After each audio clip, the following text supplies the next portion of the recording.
What's up? It is the Sports Live on a Wednesday. It has been a busy week in Tennessee Titans land after Monty Rice fired on his day off, and the Titans now have a massive issue that looks even worse after Monty Rice's exit. He had some words for the Titans, airing some dirty laundry on social media after the Titans cut the former third-round pick linebacker out of the University of Georgia.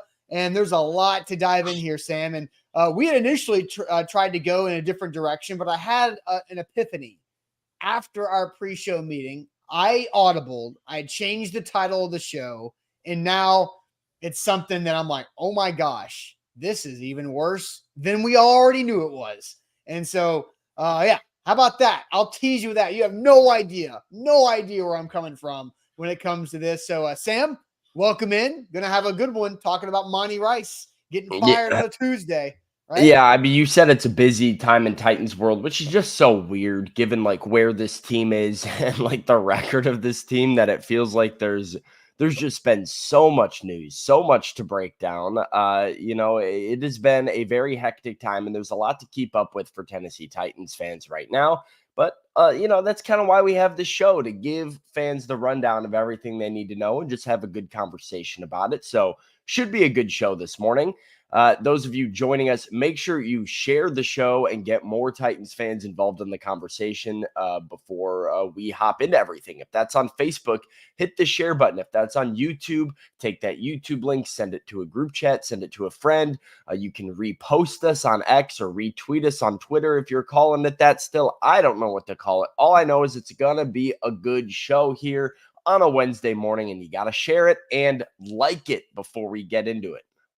That's right. All right, let's get it going officially. Welcome to A to Z Sports here, live on this Wednesday morning, powered, as always, by the BetMGM app. I'm Austin Stanley. He is Sam Phelan, our Titans reporter for A to Z Sports.com, and we are Nashville's on-demand sports talk network, going live weekday mornings at 8 Central Time on Facebook, YouTube, and Twitch. Links to the show segment by segment on our Twitter X timeline, and also hit us up on Instagram, TikTok, and Threads for more great Titans content. Got to thank our sponsors, because they make it happen for us and they help out all of you, like Wilson County Hyundai. WilsonCountyHyundai.com is where to go to make them a part of your new car buying process. The Bone and Joint Institute, boneandjointtn.org, the region's destination for comprehensive orthopedic and sports medicine care. Farm Bureau Health Plans. Get better with Farm Bureau Health Plans at fbhp.com/ATOZ. The Aura app, protecting your information online, and get a 2-week free trial with our link only, aura.com/ATOZ.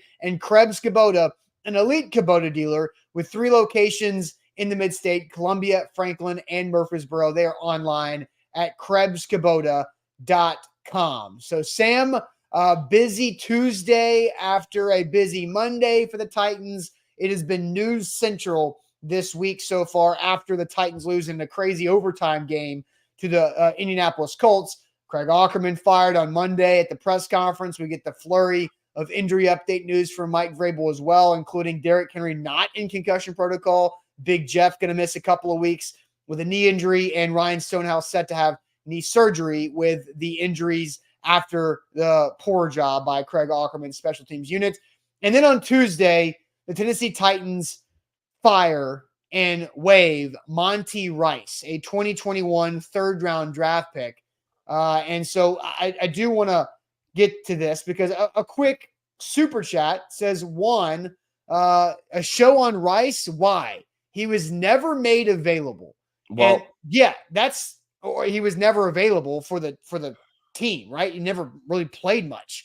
But I think this is an interesting situation with Monty Rice. And Sam, I'll let you kind of set the table on the temperature, the vibe around the Titans' third-year linebacker out of Georgia, Monty Rice, that led up to what yesterday's cut ended up being.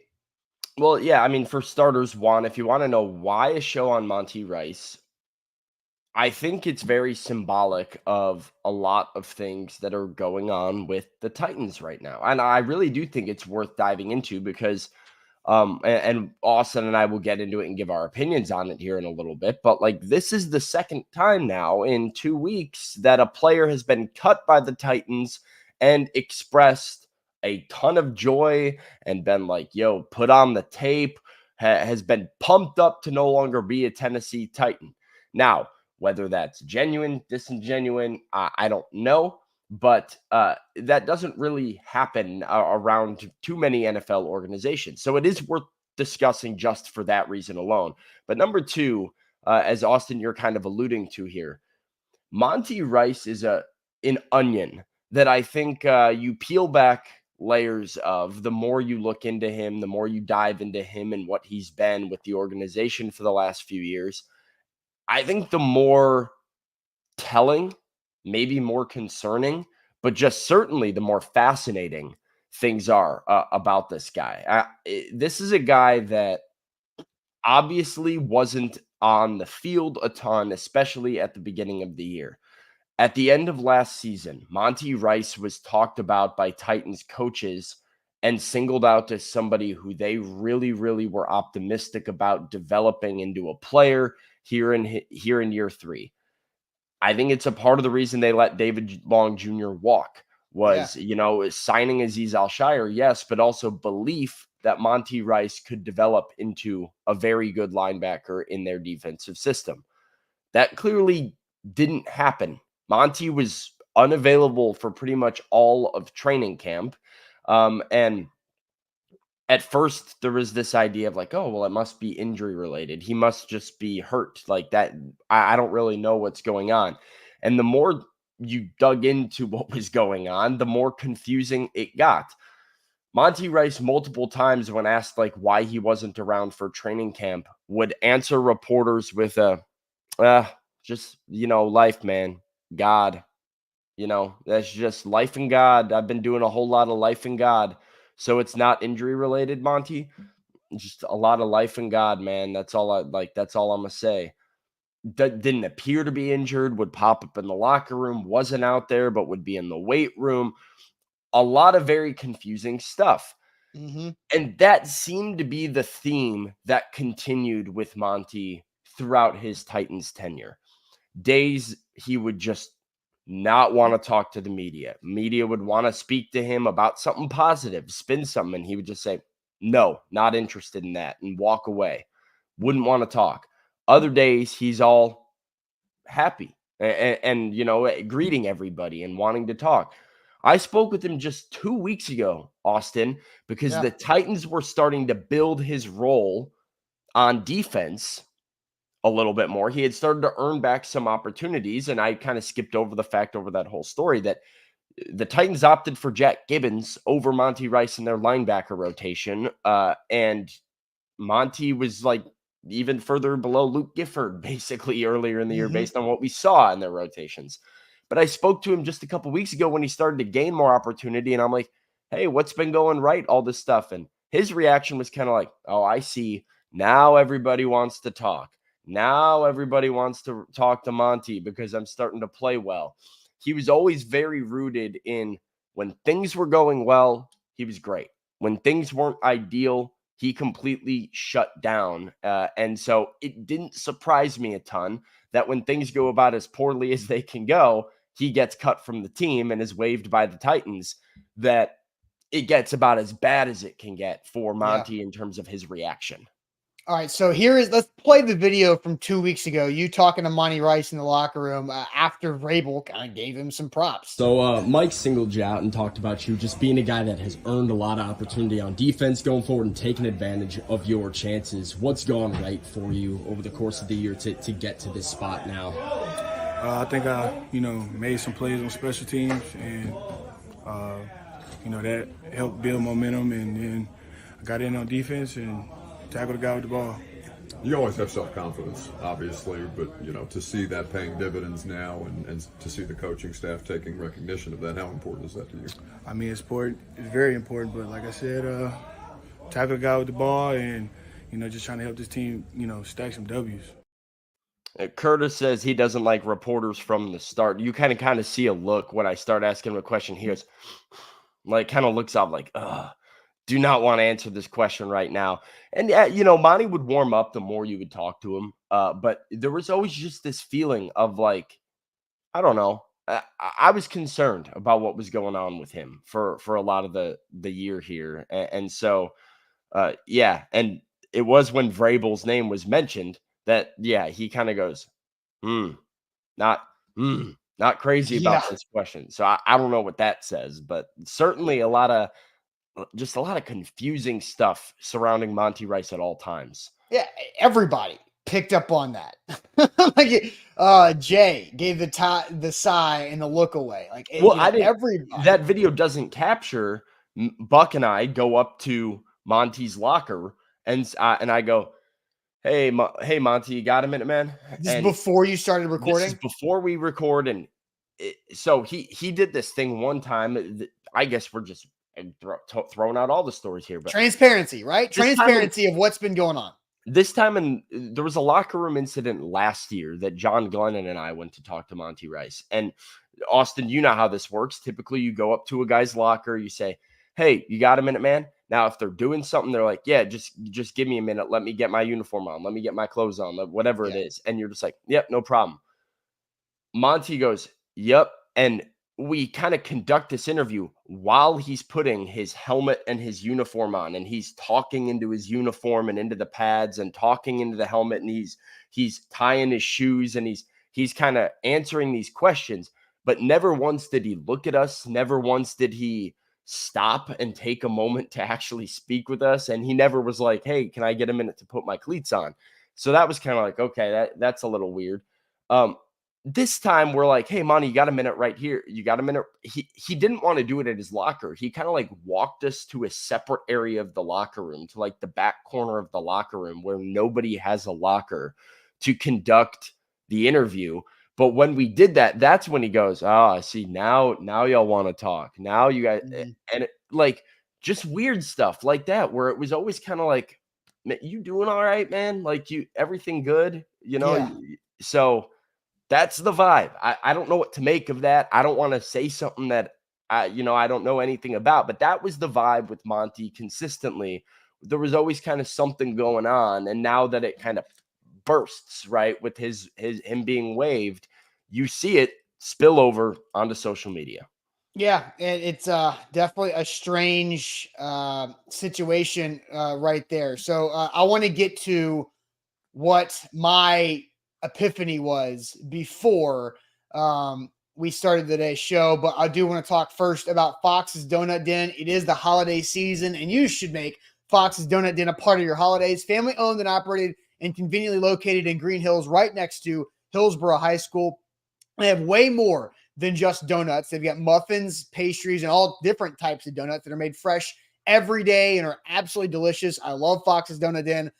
Seriously, like, it's legit. Like, you can get that thing fresh out of the air fryer and the deep fryer in the back, and with a glaze still cooling right there at Fox's Donut Den. Have friendly and personable folks up there, and you oftentimes have people working from Hillsborough High School as well. You can check out all the great merch like t-shirt, keychains, postcards, and kitchen towels. And also make sure you pick up a gift card for the holidays at Fox's Donut Den. And yep, Jake Locker's burner Donut Den is 1000% legit. I agree with that. So Fox's Donut Den, right next to Hillsborough High School in Green Hills. Today's show powered by BetMGM, the king of sportsbooks. Use the bonus code ATOZ Sports when you sign up with BetMGM, and you can get up to $1,500 back in bonus bets when your first bet doesn't win. When you sign up and use that bonus code, that first deposit and first bet you make, whatever that amount is, if your bet loses, it goes back into your account in the form of a bonus bet for a second chance to win big. That's the best way to do sports betting, is when you can limit your risk and get multiple shots at winning big. So get with the king of sportsbooks, do all your betting with BetMGM, and use the bonus code ATOZ Sports. All right, so we are talking about the cut of Monty Rice. We'll talk about the shots that Monty Rice had been taking over social media, but it hit me, Sam, that Monty Rice's exit makes a crazy Titans issue look even worse. So I'm just about to list something, and I want you to see if you can pick up the list that I'm going through. Isaiah Wilson, Christian Fulton, Darrington Evans, Caleb Farley, Dylan Radins, Monty Rice, Treylon Burks, Roger McCreary, Nicholas Petit-Frere, Malik Willis. Day 1 and 2 draft picks in the last 3 years of John Robinson. Oh my God. Like, talk about life and God, man. Good Lord. That is about as bad as it could possibly be. Honestly, it's so bad, it's somewhat getting impressive on how bad it is. Those are first through third round picks of John Robinson's from 2020 to 2022. And hence why the Oh, Titans are 4-8. Hence why Rand Carthon couldn't fix this in one offseason. Hence why this roster's it has issues all over the place, right? And like there's needs all over the place because when you go 3 years in a row of missing on all 3 of your first and second and third round picks, you're going to end up with a bad football team. You cannot augment that in free agency in the trade market. And it is what, I mean, that is what that is, right? The yeah. draft is the most simple and pure way to look at NFL success and consistency of an organization. Sometimes there's anomalies. The teams that draft well generally do well. The teams that don't draft well generally stink. And the Titans have stunk because they've stunk at drafting recently. Yeah, it's crazy. And it thrown in there is the trade of AJ Brown, obviously, and as well. You had Christian Fulton, who's had like the most roller coaster horror ride at any theme park. And then Roger McCreary is like the only guy that's given you consistent production. Somebody even said he's got alligator arms and he's the diamond in the rough. And so so Mike Vrabel was asked Sunday after that Colts game, what is Craig Aukerman's culpability in the bad special teams after Mike Vrabel said it starts and ends with me, right? So now I'm starting to think, what is Mike Vrabel's culpability in the John Robinson draft picks that failed like this? Because I'm going to list it again. Isaiah Wilson, Christian Fulton, Darrington Evans, Caleb Farley, Dylan Radins, Monty Rice, Treylon Burks, Roger McCreary, Nicholas Petit-Frere, and Malik Willis. That's 10 players. 10 players drafted in the top 3 rounds 3 years in a row. And like you've got Roger McCreary as the best of that so far. Like, what is Mike Vrabel's culpability? Only Christian Fulton and Roger McCreary have even like had significant impact, really. I mean, a lot of those guys have been like guys that have played part-time, but none of them have been starters other than Fulton and McCreary, really. Like, there's a lot of just irrelevant names right there, or guys who are part-time players. And, part-time players are part-time players. You can have a nice NFL career being a, occasional fill-in starter and good backup in the league. But when you're a first 3-round draft pick, and all you're getting is backup caliber players in the first contract, that's not a good sign for a team. Yeah. Some of these guys aren't even backup players, Yeah. And as Nate says, the only impact Christian Fulton has is on the injury report, Sam. And there he is again. He's been MRI this week. Fulton, as bad as Fulton has been this year, he has been good when healthy in the previous seasons prior to 2023. This year's been a train wreck for him. But outside of like the injury, the occasional, like not occasional, like kind of frequent, but like soft tissue problems, Christian Fulton did play a lot of football games as a starting cornerback for the Titans. So I would say he had an impact as a starter with Tennessee. Yeah. And so a couple comments here. You got Borks that you're going to go to? Well, yeah, Borks. And so, these all go together. So we'll just say this. Bork says he seems like another failed personality evaluation from JRob. Was he drafted the same year as Panda? The personality thing is something that Austin and I were talking about yesterday, right? When you look at Monty Rice coming out of the draft, had 3 agents before he was even drafted by the Titans. And so you want to look at a guy's personality. You might look at some of the red flags that were attached to him as well, of this sort of inconsistent personality. But Trey wants to know why how JRob was so bad. And honestly, Austin, in my opinion, and this is what I've heard, I have heard that John Robinson ignored the advice of his scouts quite frequently. That John Robinson had a level of ego in his drafting that allowed him to, or gave him the confidence to ignore red flags. He saw somebody like Caleb Farley that everybody in the NFL was like, injury problems. I don't know. Talented kid, but I don't know. John Robinson looked at it and said, I see value there. If he's available, if he falls, that's value. I think he saw maybe a guy in Monty Rice that a lot of teams were like, don't love the character, don't love the attitude. There's some red flags here. John Robinson didn't worry about red flags. He tended to bypass those more often than not in the name of getting the best value and with this idea in his head. And quite frankly, because it worked with Jeffrey Simmons, because there were multiple red flags with Jeffrey Simmons coming out of the draft, the Titans bypassed them and it worked. And Jeffrey Simmons became a star and he became a leader and he became a great member of the Nashville community. Everything worked with Jeffrey Simmons. And now Jeffrey Simmons is the Walter Payton Man of the Year nominee for the Tennessee Titans, right? Like, so it was character, it was knee issues. There was a lot, right? And the Titans ignored it and it worked. And I think that gave John the confidence to say, hey, look what happened with Jeff. Look at the player we got in Jeff. And as a result, he was blind to a lot of these red flags and issues that affected some of these guys' careers. Yeah, and so on the Big Jeff thing, like Zach and I talked to somebody that we gained a relationship with at Mississippi State that was around Jeff Simmons a lot and was within that program day in, day out. The Jeffrey Simmons situation when he was a high schooler is something that was horrific. Big Jeff was in the wrong, but the details surrounding the entire situation on both sides were equally horrific. And it was personal. It was an attack on Jeffrey Simmons' family, but his reaction was inexcusable and he paid for that.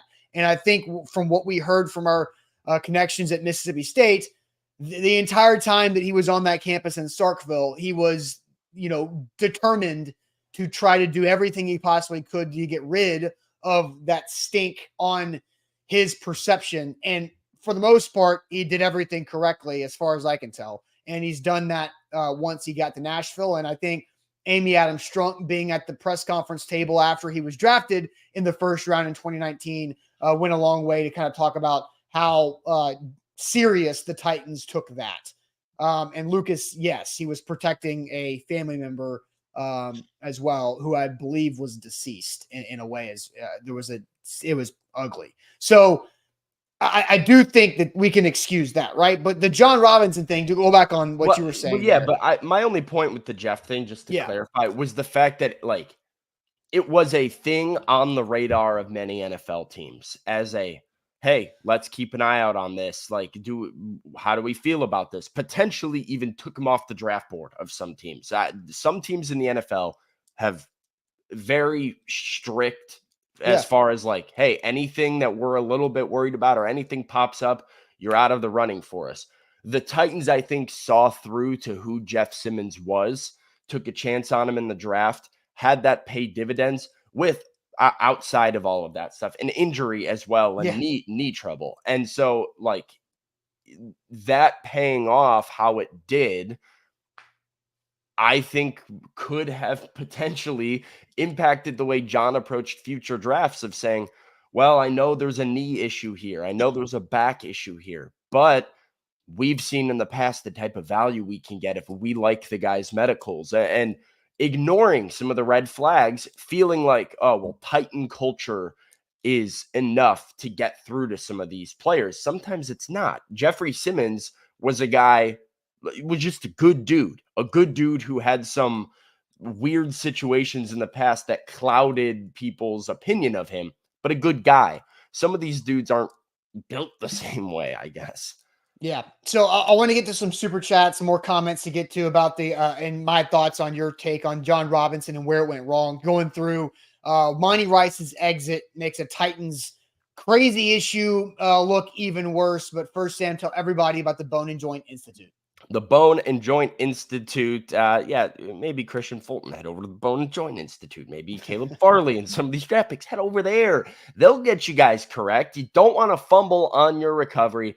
Go to the Bone and Joint Institute, located out in Franklin with a state-of-the-art rehab facility for some of the best care possible. It's all a one-stop shop. It's all under one roof, so you're not driving all over Middle Tennessee to go to your different appointments, whether it's clinic, rehab, image, surgery, testing. It's all there at the Bone and Joint Institute. So go visit them in Franklin and schedule an appointment with them at boneandjointtn.org. And you can always win big with BetMGM with our bonus code ATOZ Sports. That's ATOZ Sports when you download the BetMGM app, and go big on your first bet offer because you get up to $1,500 back in bonus bets if your first bet misses. Also, if you love hockey and you love the Nashville Predators, you're going to love wagering at BetMGM, so you can take advantage of that connection with Nashville's hockey team, the Nashville Predators, and BetMGM. So once again, bonus code ATOZ Sports. That's ATOZ Sports for your first bet offer to get you up to $1,500 back in bonus bets if your first bet misses. Visit BetMGM.com for terms and conditions. 21 or older. Tennessee only. New customer offer. All promotions subject to qualification. Eligible requirements. First online rule money wager. Only rule which you should not bonus bets. Bonus bets expire 7 days. And for problem games, call Tennessee Redline 800-889-9789. Sam, we're going to go to some super chats here. Kind of adjusted today's show. We had a question about the Monty Rice social media thing. We can touch on that here in a second. But super chats. Andre says, we're seeing a pattern with guys leaving and their views, and it's something. Why did some of these guys look good with Jim Schwartz and now horrible? So we can take some time now with Andre's super chat and maybe get to our question, because maybe Andre actually, I think the question's worth asking at this point, because Andre's super chat is what that is. So Monty Rice is the second Titan to air dirty laundry after getting cut. Do we think that's a big deal, small deal, or not, or no deal? Because Andre's noting the pattern of guys leaving and their views, and we'll go ahead and show those tweets that Monty Rice has now deleted.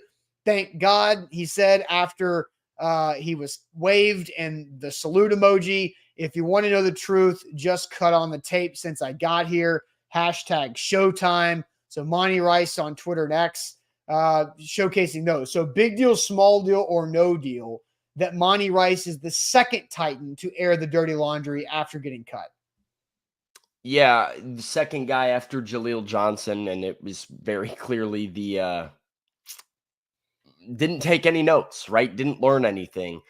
Maybe because Jaleel Johnson got brought back onto the 53-man roster anyway, and Monty's like, no consequences for this. I'm going to share how I feel. Right. So, who knows? But yeah, when two guys do it, you have to start asking the question. So big deal, small deal, no deal. Titans Kyle says small deal. So does Randall. Mark says it's a small deal. Jaron says it's no deal. Nicole says, hey, where there's smoke, there's fire. Stephen King says no deal. Curtis says no deal. He wasn't playing much anyway. Richie says small deal. DeMarco says no deal. He wasn't it. And I do want to clarify real quick. I'm not sure we're asking it's a no deal or small deal or big deal that Monty Rice is gone and saying this stuff.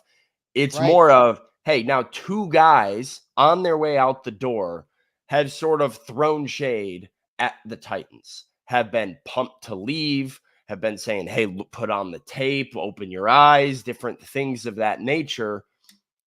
Does that matter? What does that say? Is that a big deal, a small deal, or no deal? That these players who are cut are tweeting, thanking the good Lord that they just got cut by the Tennessee Titans. And Jaleel Johnson's was different. Like Monty Rice made it sound like I'm free, right?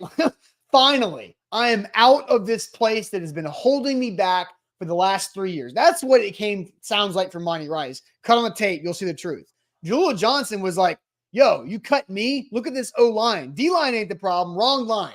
O-line the problem. You cut on the tape and look at that, which is true. Like, there's truth. That's not how you handle things. And I think there's a different situation. I think Jaleel Johnson was cut because of numbers. That's what my assumption was. Jaleel Johnson is a churning of the back end of the roster week after week in the season, that you need an extra body here because of this injury this week. You cut Jaleel Johnson. You're probably going to bring him back to the P squad, or either bring him back after this. Same thing they've been doing all year. all year long, right? And so Jaleel Johnson felt, perturbed at that and said, "Oh, wrong line. You cut the wrong line." This is, I'm free from Monty Rice. Like, this team has been screwing me over for 3 years. Titans Cow says, man, y'all ain't even following him when you see the little follow button pop up. I took that screenshot from my personal account, and I am not following Monty Rice on Twitter. And I can go look and see if the A to Z account is. I don't, I'm not ashamed to admit that I'm not following Monty Rice on Twitter. Hilarious. Although I guess if he's sending out, movie theater tweets like that, I got to get my popcorn and smash that notification bell as well. And you should be smashing the notification button and the like button on this show while we do it. Nathaniel says small deal. Dre says big deal. No deal from Tim. No deal from Guy. Small from Scott. Small from Brad. No deal from Tighten Up. Big deal from Brandon. Big deal from Jay. Small deal from Devin. Small deal from Johnny.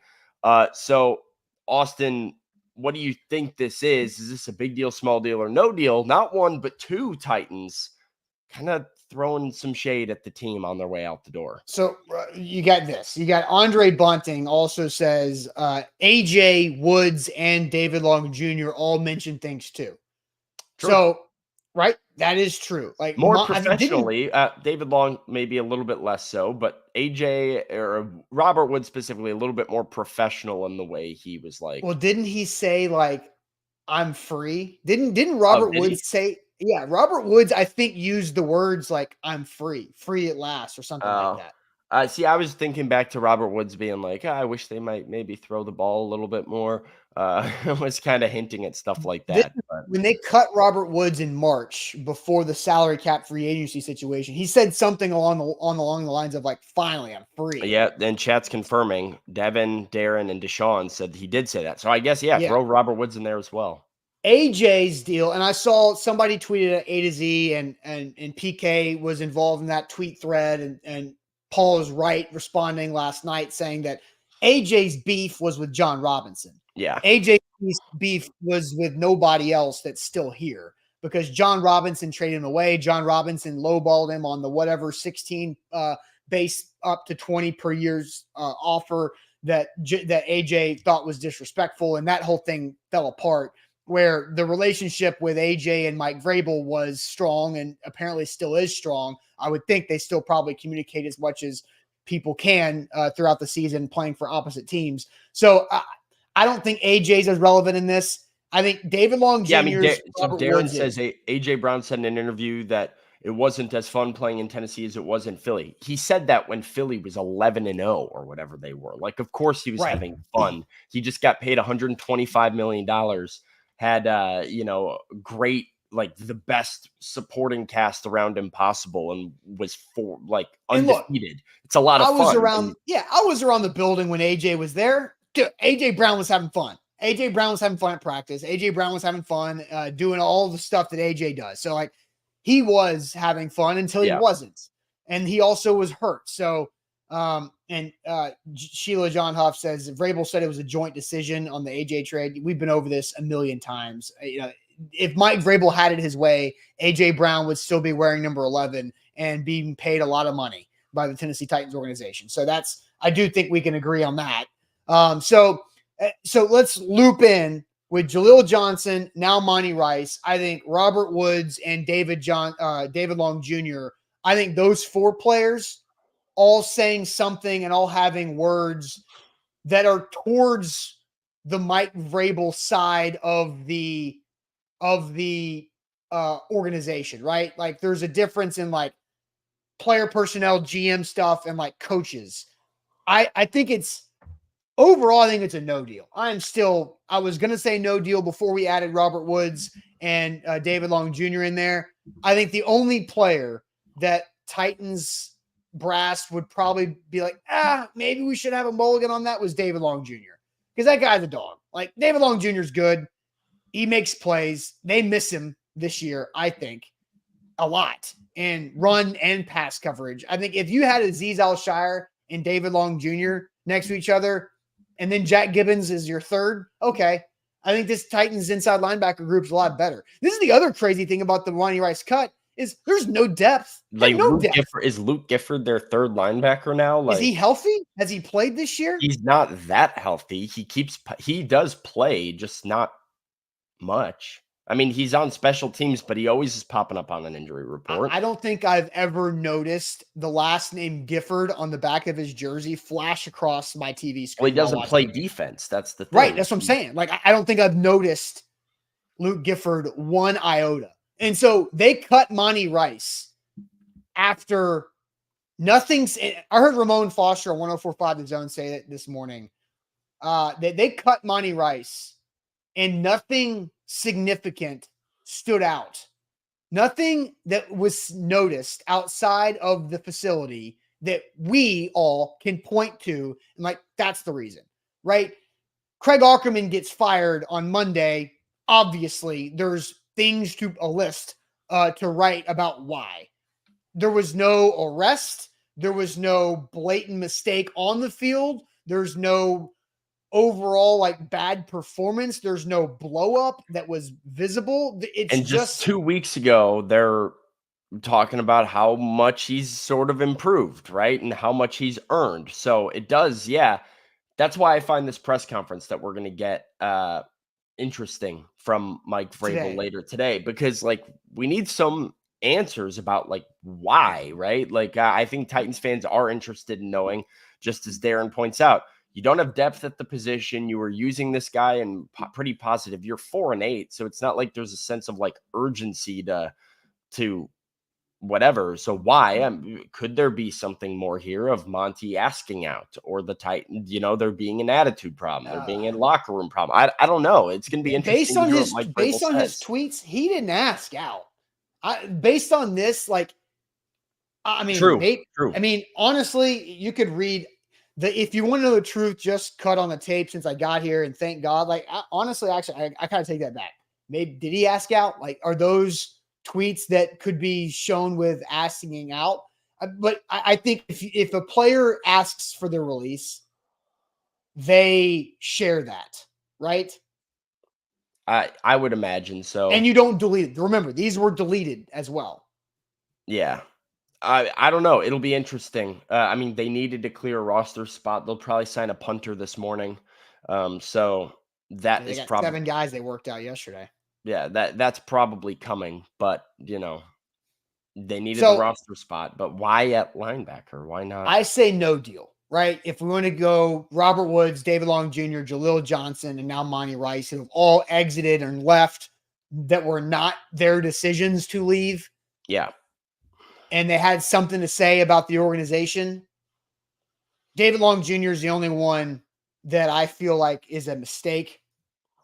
And I just think it's a nothing burger. I think it's Jaleel Johnson's back, right? Like, he is back. Clearly that's water under the bridge. Robert Woods could not. He stinks. I mean, he's not good. He's too old. I liked Robert Woods. He was a fun guy to talk to, but like he's not the same player he used to be. And I think there might have been a little bit of excuse making on his part at some point about like, well, this offense, and it's even not when he was thrown to, like, how many times did he fall down on a 3rd down route where the ball was thrown to him and he couldn't figure out how to stand up? So I think this is a small deal. And I don't think it's a Mike Vrabel thing. I don't think it's a culture problem, as Ben says here. I do think Mike Vrabel does have a culture, a very strong culture. He is a player's coach, but when you play for the Tennessee Titans and you play for Mike Vrabel, you have to be able to buy in to the group mentality that he is preaching. If you're not buying in, you're probably not going to succeed there. And you're probably not going to be very happy. It requires a level of buy-in from the players. But the reason I think this is a small deal, it does make me question some of the evaluation of the talent that you bring in. Because if you are going to be such a culture-heavy coach, Mike Vrabel is a very culture-heavy coach where he, unlike more so than other NFL coaches, relies on the things we preach, the things we value, like the way that we do business here and the way that we play football here. If you're going to be that guy, I think you need to also be able to evaluate talent and character that fits into your locker room. So I do have some concern, not a ton of concern, because for the most part, Sean Murphy-Bunting, Azeez Al-Shire, a lot of these additions, Daniel Brunskill, these are high character guys that really fit into the culture of the Titans locker room and do a really good job. Arden Key, guys that have just been fully embraced by their teammates. But I have a small bit, and that's why it's a small deal, small bit of like, what are we doing drafting a Monty Rice? What are we doing signing an Andre Dillard or, a Jaleel Johnson? Like, you have to know who's going to respond to frustration in a way that is toxic to your team environment.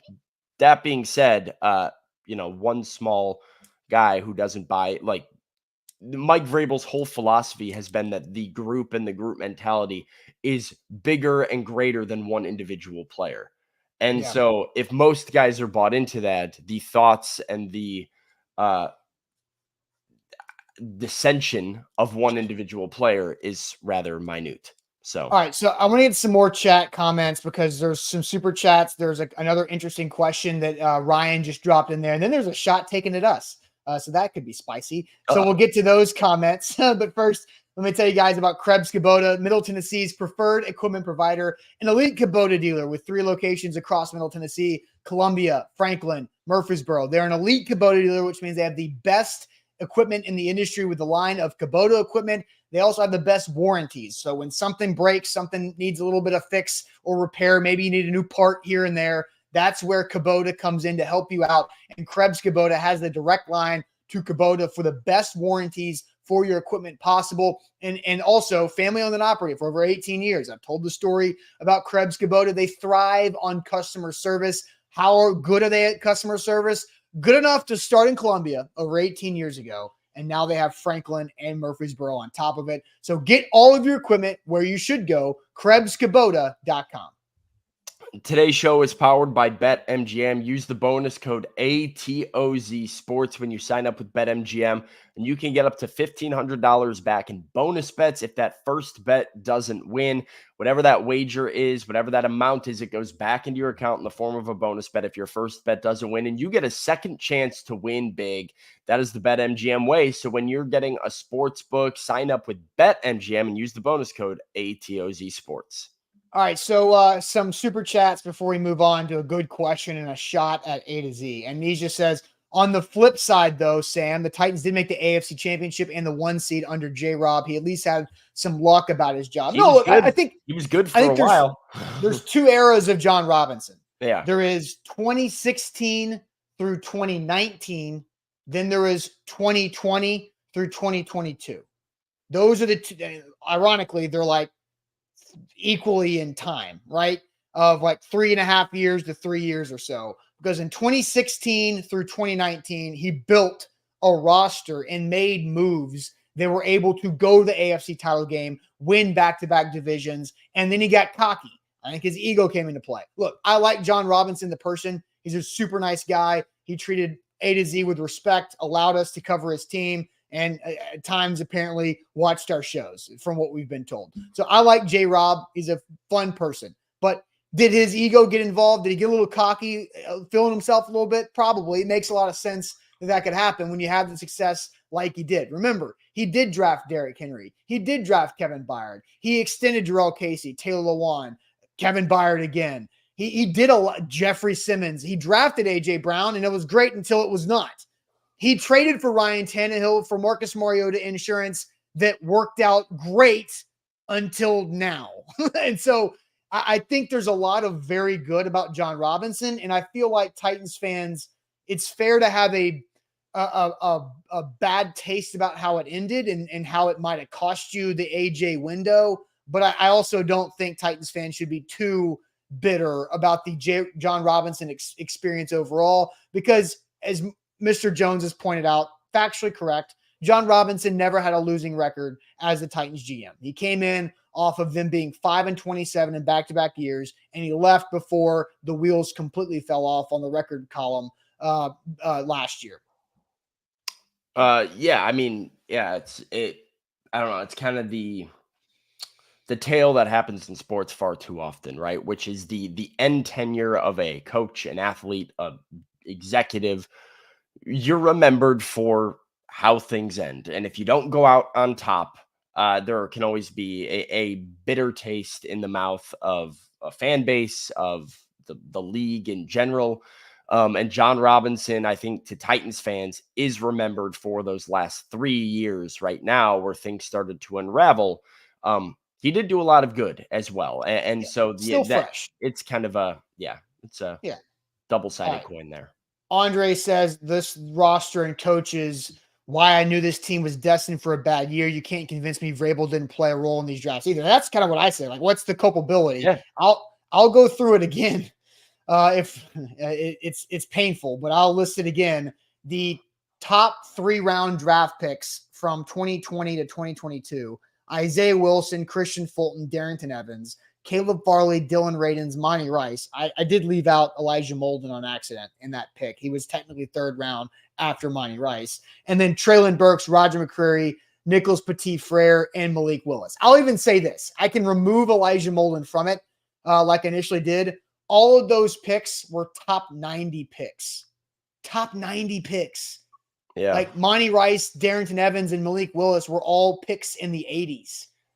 So top 90 selections that got nothing for this organization outside of Roger McCreary looking like he's a good spot for the nickel moving forward.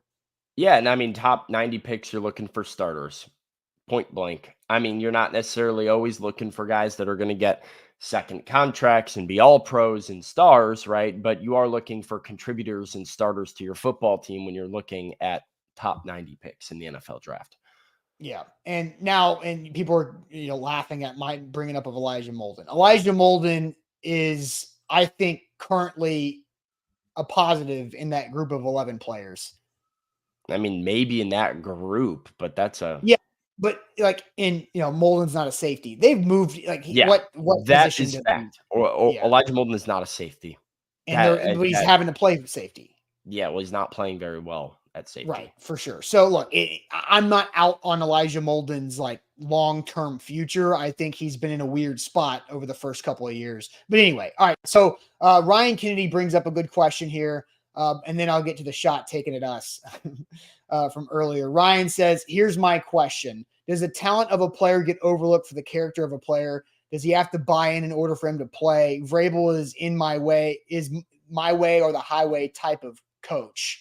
So I think there's a lot of stuff here from Ryan.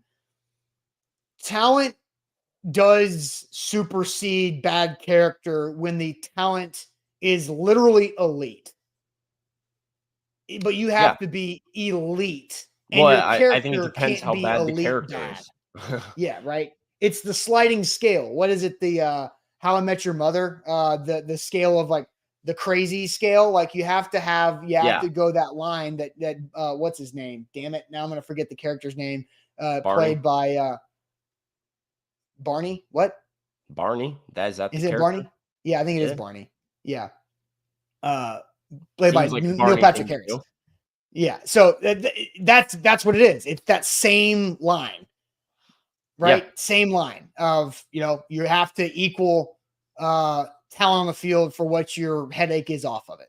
Yeah, I mean, there's certain Barney examples. Stinson, thank God. Man. Yeah, certain examples where, obviously the goal is always to find balance in that, right? And so I think a good example of that is honestly a guy like Will Levis, a guy who the Titans probably liked his talent a good bit.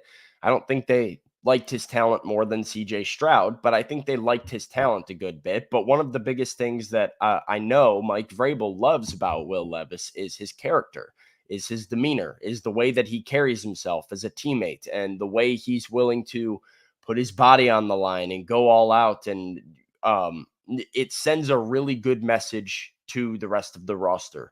When you have a coach like Mike Vrabel with the type of tough mentality, aggressive mentality that really puts a lot of weight on the culture of the locker room. Having a quarterback like Will Levis with his demeanor is important. And I think that's something the Titans considered. And that was an example where they're like, talent is pretty high, character's really high. This is a guy who we value really high because of it. And maybe, maybe you can't say that about every other quarterback, that, they might have loved the talent and not loved the makeup quite as much. All right. So, Sam, you ready for this shot taken at us? Sure. This happened early in the show. John Domes says, A to Z Sports Nashville, just change your name to TMZ Sports since your main objective is to stir up BS within the Titans community every chance you get. Oh, man. I doubt John Domes is still What do you have watching issue with? I don't know. Like, this was like within the first couple of minutes of the show. And maybe it's because I titled the show Monty Rice's exit makes crazy Titans issue look even worse. Like, maybe that's because but was I wrong? Was I wrong when I stated the 10 top 90 draft picks from 2020 to 2022 that have all, like, minus Roger McCreary, not worked out? They got a 10% success rate, 10% okay rate with their top 90 picks the last 3 years, not counting this. And Yeah, so, look, I just want to know what he viewed as the BS. That's my biggest. People think because I'm good at headlines and because we preach good quality headlines that make you click because they're good. They think that we're just trying to stir stuff up. I think the show we've had today has been pretty informative. I think, Sam, you've done a good job of kind of opening up the locker room doors and taking us through the Monty Rice experience the last little bit. We've talked about the players who have had things to say about Mike Vrabel and the Titans that have left. I called it a no deal. You said it's a small deal. So it's definitely not a big deal. We're not stirring up BS. We're just giving you guys the reality of what we've been doing the last 7 years. And again, John Domes, this is year 11 that I've been around for this team. And Brian also says the team is 4-8, and you got to talk about the reality of the situation with the team, which is that there's not a ton of great football to talk about, but there is some stuff brewing behind the scenes. And so we're going to talk about that. And like this comment from Andre says, John Dome sounds like he got dropped on his dome a few times, and he's had John Domes is a good name. John Domes is a very it's a fake name. That has to be a fake name. I don't know. It's kind of cool. That's a hilarious name, but that feels like the name you make up when you're like in third grade and you got a substitute teacher and you're like I'm gonna make her read my name on the chart, and you fill it out. Yeah. Eric Toff says Austin needs to do a daily affirmations at the end of the show. We had a fine show today. I'm good enough. I'm smart enough. People like us. That I forget what that's from. Oh, I'm good enough. I'm smart enough. Doggone it. People like us. What is that from? People like me. People like me. Who is that from? Tell me. What is that from? Somebody help me. SNL. Yeah. Yes. Thank you. SNL. That's is it the Peyton Manning skit or Eli Manning skit? What? I also thought it was Planes, Trains, and Automobiles. I'm not gonna lie. Maybe that's it too. I'm surprised by the SNL because I'm pretty sure that's man. Like I can't. I'm sometimes you have the fog brain that doesn't land things that happened a while ago. But yeah, very good. Can we actually get a clarification here? Because I just watched Planes, Trains, and Automobiles with my parents over Thanksgiving. I thought it was Planes, Trains, and Automobiles that this is from. But is it Al from Franken, SNL? Oh yeah, that's right. Yep. I know. Yep, I know exactly. It's both. I think SNL made it off of. All right. Planes, Trains, and Automobiles first. SNL played off of it. Okay, that makes a little bit more sense. Yeah, I was going to say Steve, Michael Jordan. Michael Jordan is who said it. That's what it was. Michael Jordan said it on SNL. Yeah, I've definitely only seen the Steve Martin, John Candy interaction for that. So have not seen Michael Jordan say that before. MJ said it on SNL. I remember now. All right, I'm in there now. All right, cool. So let's go ahead and get to a quick conversation, Sam, before we get to trivia. Or you just want to do trivia? I just got a take. I got to rattle off here. Sam has a take. Couple takes. All right. Sam has a take. He's got to get off his chest, but I'll tell you guys about Farm Bureau Health Plans. I know this about Farm Bureau Health Plans. They've been serving Tennesseans for over 75 years across the entire state, giving you better health coverage options across the board, health, dental, and vision. Start your process at fbhp.com/ATOZ. They truly do a phenomenal job. Zach Bingham is a great example of that. He was out there on his own, having to find his own health coverage on the marketplace. Went to Farm Bureau Health Plans, saved 20% every month on his coverage, and actually got better coverage. He actually got the ability to get his teeth cleaned multiple times a year because of what Farm Bureau Health Plans was able to provide. He didn't have to spend out of pocket for it. Same thing with vision all across the board. If you need better coverage, no matter if whatever stage of life you're in, whether you're out there on your own, maybe you're an entrepreneur, independent contractor, you need that health coverage. You have a growing family, whatever it might be, fbhp.com/ATOZ. Today's show powered by BetMGM, the king of sportsbooks. Use the bonus code ATOZ Sports when you sign up with BetMGM and get up to $1,500 back in bonus bets if your first bet doesn't win. That's the best way to do sports betting, when you can win big with BetMGM a second time if your first bet doesn't win. Bonus code ATOZ Sports with the king of sportsbooks, BetMGM.com. All right, before you get to your take, I do have some updated news. This is per Aaron Wilson, who covers the NFL out of Houston. Titans signed punter Ty Zentner to the practice squad following a successful workout. You talk about John Domes being a fake name. Ty Zentner might be a fake name too. So that's coming from Aaron Wilson. Zentner. Yep, Ty Zentner. So we can look that up after the show here. But Sam, do you have a take for when it comes to the MVP conversation? I got a couple takes here. So here is the current, we were talking BetMGM, right? Here's the BetMGM current betting odds for the AP MVP. You see Dak Prescott and Brock Purdy currently tied as the favorites for the NFL MVP award. Jalen Hurts, Patrick Mahomes, Tua Tagovailoa, Lamar Jackson, Tyreek Hill. Now, this is an interesting year, Austin, because I think this is probably the first time in a long time that I can remember that nobody is really running away with this thing. Mm-hmm. The quarterbacks all kind of have a flaw that you can point to. Patrick Mahomes is not playing great football right now. And Darren says, how is CMC not on the list? I believe he was just like the next person off, but there was a significant drop in odds. Right. Patrick Mahomes is not playing great football. I don't think Jalen Hurts is really playing great football considering the situation that he's in. Brock Purdy, you point to the weapons. You say anybody can succeed in that system. Same thing with Tua. Dak Prescott, I think, has been playing MVP football for the past 5 or 6 weeks. And there is, I think if you're going to give it to a quarterback, I think Dak Prescott is the guy who deserves the MVP award right now. But the first 6 weeks or so, he was not that guy. And so there's some level of inconsistency there, and his numbers kind of fall in line with Jalen Hurts and even Josh Allen, right? Like they all kind of have similar stats. But in the year that no quarterback is running away with this award, that is the year that a quarterback should not win this award. Because you talk about some of these quarterbacks, you talk about their weapons, you talk about coach of the year. You're like, well, but look at all the talent that they've got that they're working with, right? That's why Mike McDaniel can't win coach of the year for the Dolphins this year. And it's exactly why Tyreek Hill is the NFL MVP this year. And I am shocked that a couple people in the chat actually agree with me, because I haven't seen this going out there.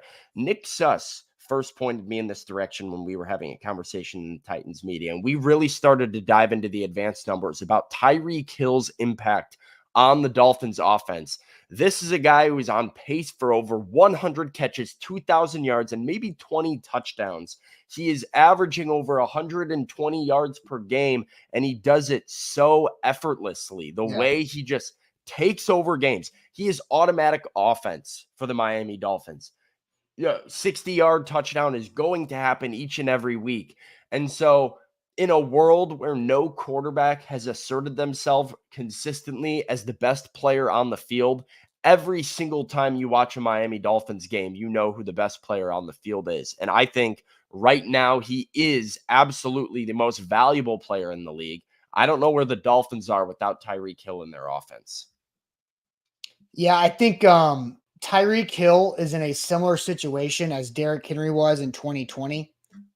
Derrick Henry had the 5th best rushing season of any running back in NFL history. But right? the Derrick Henry issue as running back, I think there's a difference because Derrick Henry had the yards, but he didn't have the efficiency. Just because there were so many carries.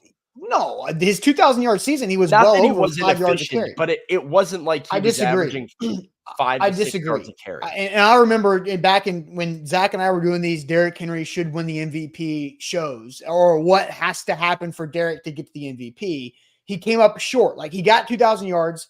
That, I believe it was 3 things that the Titans needed for Henry to get the MVP over Aaron Rodgers. It was obviously 2,000-yard season.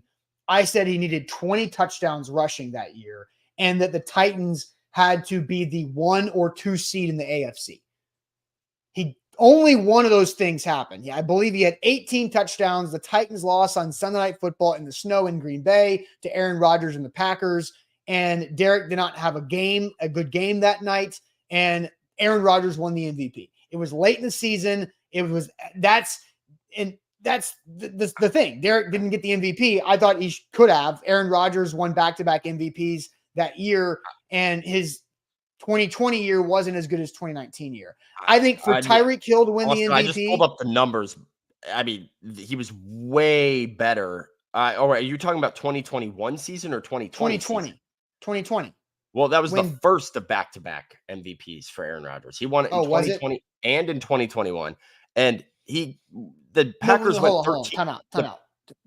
Because the 2021 MVP is the 2020 season. I'm looking at his 2020 season. Okay. Aaron Rodgers' 2020 season. Packers went 13-3. He threw 48 touchdowns and 5 picks. Man's the MVP. Yep. Way over Derrick Henry by a mile. Not close.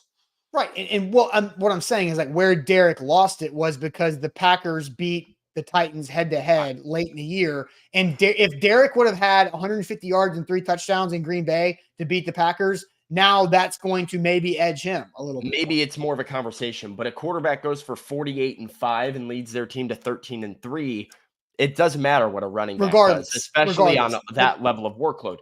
The point is, there's nobody doing that this year in the NFL. No, I'm agreeing with you. I'm agreeing with you. Is that explosive, more explosive than Derrick Henry. When what has to happen for the Dolphins is the Dolphins need to get the 1 seed in the AFC. Perhaps. If Tyreek Hill goes for 2,000 plus, regardless, though. But if Tyreek Hill has 2,000 yards receiving, which would set the NFL record for most receiving yards in a season, now that's with 17 games where Calvin Johnson has it in just 16 games. Then the 100 yards though, yeah, for sure. But then the Dolphins need the 1 seed. Then Tyreek Hill should get it. I agree with you. But Dak Prescott also having a very deserving year. All right, let's move on to trivia. Sam, sports trivia here. Yeah, we'll have to save just for a little tease for everybody out there Friday. I'm just gonna let you know right now, Austin, we're doing Sam's college football take. We're doing this Friday. I was looking forward to talking about it. I was kind of hoping I'd be on the show Monday a little bit just so I could talk about it, but we're doing it Friday. So you guys know anytime I get into college football, things get a little controversial here. I usually like to upset some people, so it's coming, and it's going to be controversial as ever. We can do it on Friday. We'll just ruin good news with Sam's controversy, but time for sports.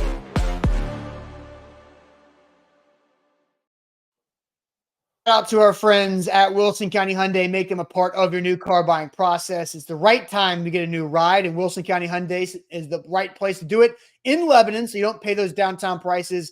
Online, wilsoncountyhyundai.com. Sam, are you ready? I will be momentarily. All right, so you're not ready yet. So just give me the okay, and we'll hit the button. I am ready. Let's go. All right, trivia time here on a Tuesday. So, all right, Sam, we've got our 9 categories on the grid. I picked the first category. I see somebody from the chat who picks the second category. So let's bring us. I need a category from the chat, but I will start us off with cars. All right, cars. Introduced in 2018 as a replacement for the Santa Fe XL, what car company produces the 3-row SUV known as the Palisade? Oh, how about that? Talk Do you about have our a friends Palisade or something? at Wilson County Hyundai. That would be the Hyundai Palisade. That goes beautifully into our friends for Wilson County Hyundai. The Hyundai Palisade is sick. Like back early A to Z, Zach and I did live shows in the mornings from a Hyundai Palisade. Hyundai Palisade. I'm just going to go ahead and rattle that off there because we love Wilson County Hyundai. So, Bang, bang. hey. All right. The next category, I saw somebody come in, wanted music. All right, straight to music. Here we go. Since 1999, Jared Leto has been the lead singer and guitarist for what band? I do know this one. I learned this recently. I'm pumped about this. Jared Leto, the actor. You're familiar with Jared Leto, are you, Austin? I'm pretty sure I know that. Actually, I don't think I know this. Do you know who Jared Leto is, the actor? Yes. Okay. Wait, he was a singer? He is a singer and an actor. Oh, I know. I know him as the Joker. Yeah, most people do know him as the Joker, but he is also the lead singer of the band 30 Seconds to Mars, as American Toff and Jay and Matt are all Lots on. of people got that. Good band, some good music. So, yes, third. Yeah, there we go. There Got to type it out. All right. Next, and I saw, as Michael points out, his brother is the drummer of that band. Oh, interesting. The next category from the chat: movies.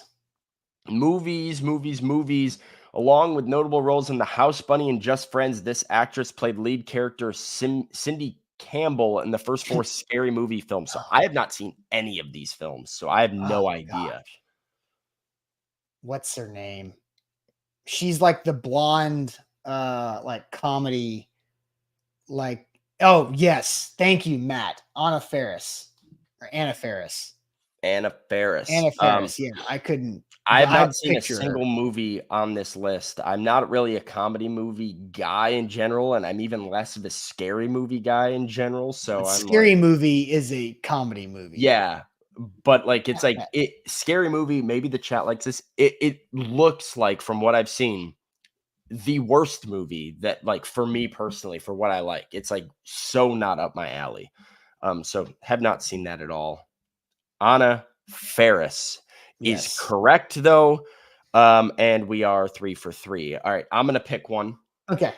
And I'm gonna go with MLB because of course You've been living the MLB life.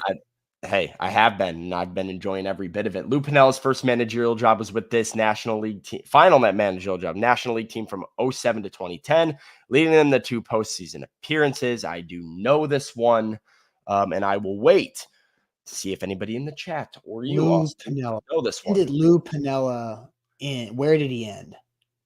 I was thinking either the Rays or the Cubs. Well, the Rays are American League. Oh, well, see, that's my problem. I can't keep AL and NL straight. So I see Cubs, Phillies, Reds, or being Cubs is by far the most popular. Mets, also Cardinals, Reds. Lou Piniella, the famous manager of the Seattle Mariners, did finish with the Chicago Cubs and had some excellent. That was peak managers throwing a tantrum on the field. Lou Piniella with the Cubs was one of one in that, like throwing bases, kicking stuff over. It was top tier. No doubt. Snacks and candy, the next category from the chat. Snacks and candy. Since 2015, late night hosts Jimmy Fallon and Stephen Colbert have collaborated with what ice cream brand for their own personalized flavors? I had some of it. Is it maybe a couple months ago? Is it so you know it? Give me a second. Is it? I think it might. Yeah, it is Ben and Jerry's. Okay. Because I'm trying to remember whose I had. I think I had Colbert's Ben and Jerry's. I enjoyed it. Yes, Ben and Jerry's is correct. I wouldn't have never known that. I don't eat Ben and Jerry's very often, but all right, good for them for having their own flavor. That's interesting. That's such You a ready weird... for celebrity mashup? Yeah, let's do that. Okay. I've got the inside. I know the inside. The outside is confusing me a Is little this two bit. guys or is this? It's going to be two guys. The inside is Matt LeBlanc Yep. from Friends. And let me zoom in here. So the inside is definitely Matt LeBlanc. No doubt. Because I was thinking Ellen DeGeneres for a second. No, but it's not. That's too wide. The hair of a is neck. not. And like the Yeah. chin is not. That guy's got a beard. Or stubble at least. Is it? It's not DiCaprio. No, That's not the right hair color. The guy there's a guy who I'm seeing. People are saying Robert Redford. It could be Owen Wilson. I don't think it's Owen Wilson. The hair obviously triggers. Here's the funny thing. It could be Owen Wilson, but we don't know because the nose isn't there to throw it all off. I don't think that's Owen Wilson's chin. Who is Pitt? Robert Redford, Devin? Because there's a guy that I'm picturing, but I don't know his name on the outside. And it's a guy who has been in a lot of movies, including what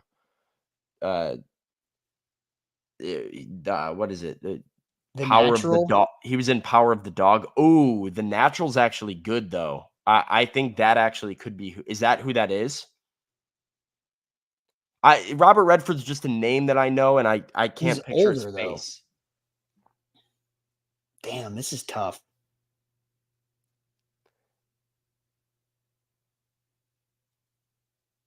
Paul Newman is who I'm thinking of. Yeah. Man, I don't I'm think it's stumped. Macaulay Culkin either. I No. think this might be Robert Redford. Is it Brad Pitt? No, not Brad Pitt's hair. Do you want to go Robert Redford? I think we should go Robert Redford and Matt LeBlanc. Okay, let's give it a shot. Is that chat? Do we like that? I think I like that. The chat is it could just be somebody I don't know. So, all right, let's do that. Matt LeBlanc, we know. Yep. And Robert Redford. Incorrect. LeBlanc is right. Redford is wrong. All right, so we're incorrect there. Television, following The Walking Dead, John Bernthal played the lead character in this Marvel Netflix series from 17 to 19. I don't know. I don't watch Marvel stuff, but I'm sure chat will be on it here in about 5 seconds. Punisher, is that the answer from American Toff? First again, American Toff. Punisher. American Toff has had a day today. American Toff has been quick in the chat with some of these answers. College football during the 2017 season, this University of Central Florida capped off a 13-0 year by defeating what SEC school in the Peach Bowl? Peach Bowl. I know this, I think. I think it's Auburn. I was thinking Auburn as well. I don't know why I know that because I'm not really a college football guy. I'm pretty sure it's Auburn. I remember them beating Auburn because Auburn was top 10 that year. Yeah, I'm pretty sure Auburn. And the chat has some Auburn guesses. There's some Georgia's and Ole Miss, but I'm pretty sure Auburn's it. I'm proud of myself for that one. That's not a question that is normally up my alley. NFL, this wide receiver played for the Bengals from 2001 to 2008 and had five seasons with 900 yards and led the NFL in receptions in 2007. Is this one of the GOAT names of football? This has got to be TJ Houshmandzadeh. One of the GOAT names of professional football. TJ Houshmandzadeh. Yeah, I'm glad you didn't have to spell too much. Yeah. All right. Do we have another guess here before I think it's Brad Pitt. I don't think that's Brad Pitt's hair. I think it's Brad Pitt's chin. I think it's his jaw. The chin, but do we really think this is Brad Pitt hair right here? I think it's Brad Pitt.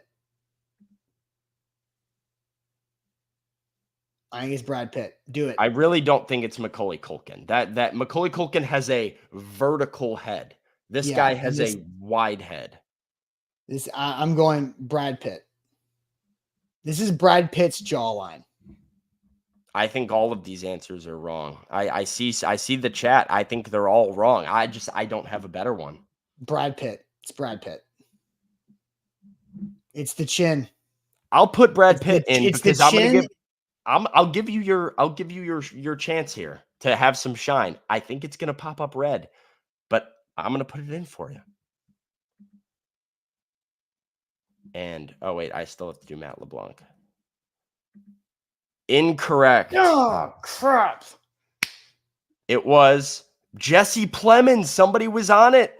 Who the hell is Jesse Plemons? Brad Anderson was on Jesse Plemons. Brad Anderson was on it. I'm sorry to Brad. I got to figure out who this is. That's who I was talking about. The guy from Power of the Dog, Jesse Plemons. That's exactly who I was talking about earlier when I said that. I just couldn't think of his name. Man, Jesse Plemons was a big guy. Then he's not a big guy anymore. That's the one. Yeah, the guy from Power of the Dog with yeah. Wow. I'm proud of myself, but I'm upset that I didn't know his name or describe it well enough that we could get that. Yeah, it's Power of the Dog is a movie with Benedict Cumberbatch and Jesse Plemons. He's also in Friday Night Lights, El Camino. He's in Breaking Bad. Fair enough. All right, that'll do it for that. Because we lost in trivia and we did not get all of them, we're going to give you guys 40% off our merch at shop.A2ZSportsNashville.com. So shop.A2ZSportsNashville.com for 40% off of all of our merch. Please get this. We're running out of time. We need you to buy all of our stuff so Zach and I don't have to host it or in our homes. That would be awful. So please, shop.A2ZSportsNashville.com. Real quick, give me a second. I will send you guys the link in the chat so to make it as easy as possible. It's already listed right there for those prices, shop.A2ZSportsNashville.com. So please do this because I don't want this stuff in my house. Our merch is moving. Lucas asked, when is merch dropping? It's going to have to be a 2024 project for us. Nerds Underground, can I sign your merch? I mean, sure, if you want me to. I don't know how the logistics are going to work out, but I will e-sign it if you want. So I just dropped the link in there, shop.A2ZSportsNashville.com. So please. I'd like Mr. Jones to explain to me, too, before we sign off, how I cheat on a celebrity mashup that you can't look up or Google at all. When he's hosting it. Yeah, you're already like we see your computer screen. Like, I just don't understand how I would look up who is the outline on this trivia thing that I don't know. Like that feels like a weird accusation, but okay. Anyway, look, we failed at trivia today. That's okay. We'll do better next week. It's no fun if you just win every time, right? You have to lose some to keep it interesting. But make sure you like the show on the way out the door. If you're watching on Facebook or YouTube, please hit that like button. We need more likes. It goes a long way for us for that. So Sam, you'll be out there at St. Thomas Sports Park at practice today. We'll find out more about that. And Buck Rising will be live tonight for A to Z Sports Primetime. We'll see you guys tomorrow on a Thursday. Appreciate it as always.